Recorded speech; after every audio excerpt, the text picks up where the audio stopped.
Olá, estudante! Nessa aula a gente vai falar sobre operações lógicas ou operações booleanas. Bem, outro tipo de operação que a gente precisa fazer hora ou outra na programação são as operações lógicas. Mas o que vem a ser as operações lógicas, tá?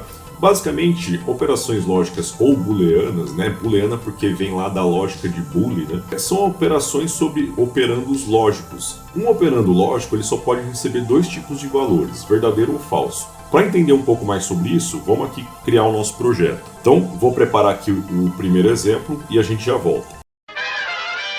Antes de mais nada, é preciso ficar claro que a gente tem um tipo de dados, né, chamado bool, que é basicamente o tipo de dados lógico. Então vou criar uma variável aqui, var valor 1 do tipo bool. A variável do tipo bool ela só pode receber dois valores, true ou false, né, verdadeiro ou falso. Então eu vou pegar essa variável valor 1 e vou falar que ela recebe, por exemplo, o valor true. Assim como as outras variáveis do tipo string ou do tipo numéricas, né, float, int, a gente também pode criar e declarar elas num passo só. Então eu vou criar aqui a variável valor 2, declarando ela, inicializando com o valor true também.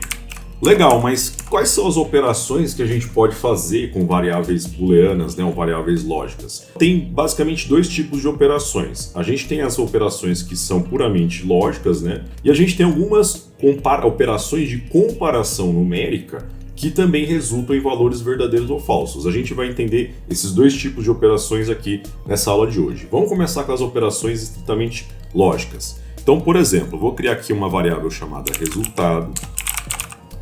Vou declarar e inicializar ela com a primeira operação lógica que a gente vai ver, que é a operação AND. Como que é essa operação? Então eu tenho aqui dois valores booleanos, valor 1 e valor 2. Eu vou pegar aqui valor 1 e vou usar esse operador aqui, ó, com dois E's comerciais. Esse aqui é o operador E lógico, ou operador AND. A minha operação vai ser valor 1 e valor 2.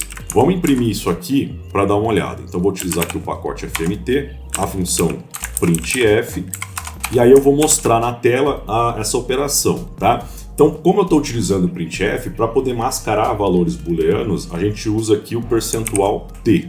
A ideia eu vou mostrar, né? Valor 1 e valor 2 igual a resultado. Então, percentual t, dois E's comerciais, percentual t igual a percentual t. Então, aqui vírgula, valor 1, valor 2 e resultado. Bem, vamos executar isso aqui para dar uma olhada. Então, ó, ele mostrou aqui para mim, né? True e true igual a true. Por que o resultado disso aqui é true? Para entender o operador AND, eu vou colocar aqui algumas operações para você dar uma olhada e já volto. Então dá uma olhada aqui, né? Eu criei 4 variáveis, resultado 1, resultado AND 1, resultado AND 2, resultado AND 3, resultado AND 4. Então, na primeira operação aqui, foi basicamente essa operação que eu fiz aqui em cima, né? Eu fiz a operação verdadeiro e verdadeiro, né? True e true. Na segunda eu fiz true e false. Na terceira, false e true. E na quarta, false e false. Vamos executar isso aqui para dar uma olhada nos resultados. Então aqui, além daquela operação que a gente tinha feito antes, ele trouxe esses resultados aqui. Então ele falou o seguinte, que true e true é igual a true, true e false é igual a false, false e true é igual a false, e false e false igual a false. Então se você prestar atenção, você vai ver que o único caso em que o resultado foi igual a true foi o primeiro aqui. Então a operação verdadeiro e verdadeiro. Então essa é a grande característica da operação AND, ou do E lógico. O resultado só é verdadeiro se os dois operandos forem verdadeiros. Caso contrário, se um deles for false, pronto, o resultado vai ser false. Se a gente parar para pensar, essa lógica booleana, né, ela está inserida no nosso cotidiano. Pensa no seguinte exemplo. Eu posso falar que um estudante ele só está aprovado numa disciplina se a média final dele for maior que 7, por exemplo, e se ele tiver pelo menos 75% de presença na disciplina. Então pensa nessas duas situações, né? Ter a nota final maior que 7, maior ou igual a 7, e ter pelo menos 75% de presença. Então se ele satisfazer essas duas condições, ele está aprovado. Então quer dizer, a nota que maior que 7 tem que ser igual a true, né? Tem que ser verdadeira essa afirmação, e ter pelo menos 75% de presença tem que ser igual a true, tem que ser verdadeira essa afirmação. Então, se a gente parar para pensar, se um desses dois for falso, ele não está aprovado. Então só vai estar aprovado se as duas condições forem verdadeiras. Então, essa lógica booleana está inserida no nosso cotidiano. Bem, vale salientar que o operador AND ele é um operador binário, pois envolve dois operandos, tá? Como vocês podem ver nessas 5 operações. O outro operador binário booleano que a gente tem é o operador OR. Então vou pegar aqui a variável resultado de novo, como ela já foi declarada, eu não vou declarar ela novamente, só que eu vou pegar aqui valor 1 ou valor 2. E aí novamente eu vou imprimir aqui o resultado, vou executar isso aqui, e aí ele mostrou true aqui, né? Verdadeiro ou verdadeiro igual a verdadeiro. Então, a operação OR, né, a operação ou lógico, ela é denotada aqui na linguagem Go com 2 barras verticais, né, uma coladinha na outra. Então, você vai procurar aí no seu teclado a barra vertical, você vai colocar ela 2 vezes coladinhos, né? Então, a operação OR, ela já tem um comportamento diferente da operação AND. Para entender, eu vou colocar aqui de novo algumas operações para a gente dar uma olhada. Então, eu coloquei aqui algumas operações, né? Novamente 4 operações, e eu tenho, né? Verdadeiro ou verdadeiro, verdadeiro ou falso, falso ou verdadeiro, falso ou falso. E vamos dar uma olhada nesses resultados aqui, tá? Olha só, agora no caso do OR, o comportamento é um pouco diferente, ó. Veja só, verdadeiro ou verdadeiro igual a verdadeiro, verdadeiro ou falso é igual a verdadeiro, falso ou verdadeiro é igual a verdadeiro e falso ou falso é igual a falso. Ou seja, se você observar aqui com calma, você vai ver que a única situação em que o resultado será falso é quando os dois operandos forem falsos, né? Caso contrário, se tiver um verdadeiro ali no meio, já vai falar que é verdade, né? Vai falar que o resultado é true. Então, mais uma vez, é uma situação também que está inserida no nosso cotidiano. Por exemplo, eu posso ser um dono de uma empresa de desenvolvimento de software e crio uma vaga de emprego e falo lá, olha, eu preciso de um desenvolvedor ou uma desenvolvedora de software que tenha experiência ou com a linguagem Python ou com a linguagem Go. São os meus pré-requisitos. Então, quer dizer, para a pessoa ser uma desenvolvedora de software na minha empresa, para contemplar aquela vaga, ela tem que entender, né? Tem que saber programar ou com a linguagem Python ou com a linguagem Go. Entenda que ela não precisa entender das duas, mas se ela entender de uma, já está ok. Então, se eu pergunto, ó, você manja de Python? Não, falso. Você manja de Go? Sim, true. Como ela já tem de uma aqui, né? Falso ou verdadeiro, verdadeiro, né? Um dos dois aqui já é verdadeiro, um dos dois já contempla, tá ok. Então, tem situações do nosso cotidiano, né? E quando eu falo em cotidiano, gente, pensa aqui no desenvolvimento de software, né? Porque desenvolver software é atender alguma necessidade do mundo real. Então, tem situações em que você realmente tem que comparar, verificar elas como se fosse uma operação E ou AND, né? E outras em que você tem que olhar como se fosse uma operação de OR, tá? Então, saber interpretar isso é função do programador. Para fechar, além dessas 2 operações binárias, a gente também tem uma operação unária, né? Que é a operação de negação. Então, por exemplo, eu vou criar aqui uma variável chamada negação, valor 1, vou declarar ela e mandar receber. Vou pegar lá aquele valor 1, a primeira variável que eu declarei, e vou colocar aqui uma exclamação antes dela e valor 1. Então, o operador de exclamação é o operador de negação. O que o operador de negação faz? Ele inverte o valor. Então, se for verdadeiro, vira falso. Se for falso, vira verdadeiro, né? Então, se você passar o mouse aqui, vai ver que o valor de negação é um valor booleano. Eu vou imprimir ele aqui, aí, e vamos executar isso aqui para dar uma olhada. Então, lembra que lá em cima a gente mostrou, né? O valor 1, ele era true. E agora, a negação dele é igual a false. Então, esses são os operadores booleanos da linguagem Go.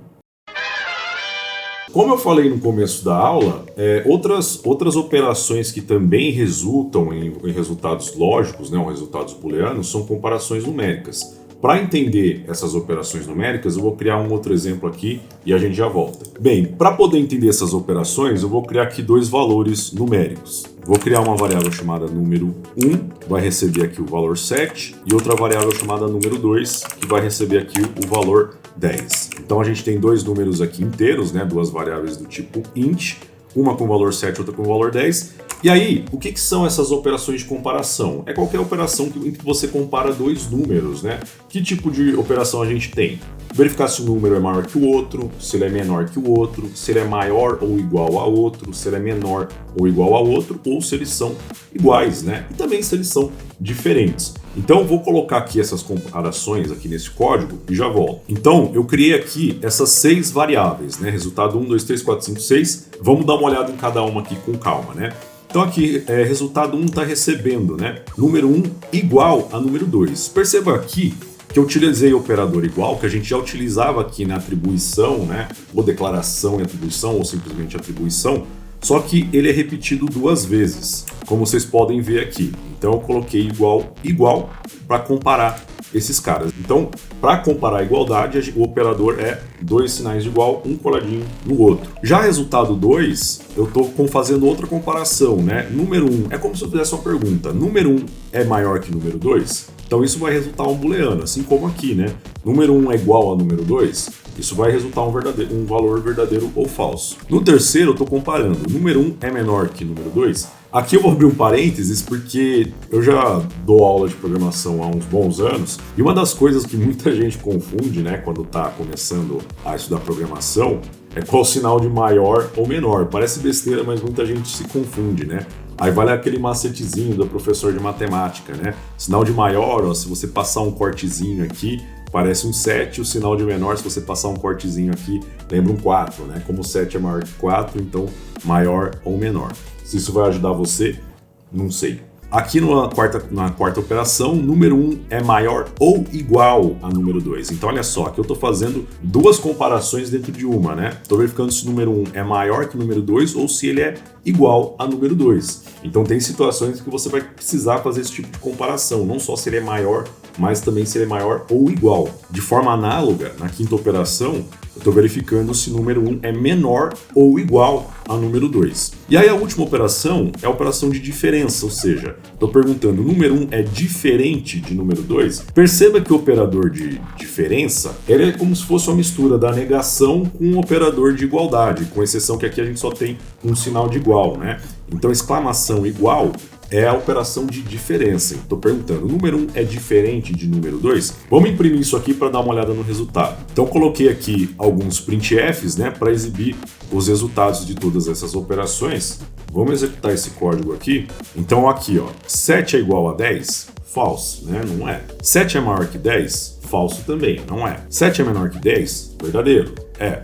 7 é maior ou igual a 10? Não, é falso porque nem é maior e nem é igual. 7 é menor ou igual a 10? Verdadeiro porque, apesar de não ser igual, é menor. E 7 é diferente de 10? Sim, né? Verdadeiro. Então essas são as operações de comparação numérica que a gente tem aqui na linguagem Go. Só que, assim como acontece nas operações matemáticas, tem hora que você tem que organizar as suas operações lógicas também de uma certa forma para garantir a precedência.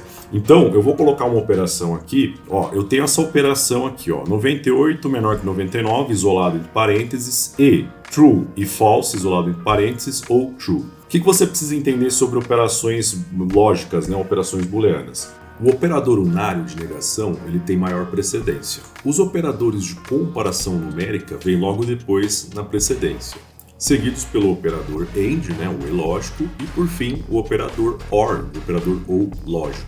Dependendo da comparação que você vai fazer, você vai ter hora que vai precisar isolar partes dessa comparação entre parênteses para garantir a precedência. Então vamos dar uma analisada aqui, ó. Vamos olhar da esquerda para a direita. 98 é menor que 99? Sim, true. Então isso aqui vai resultar em true. E true e false, né? True e false é falso. Então aqui tinha resultado em true, aqui resulta em false. True e false, false.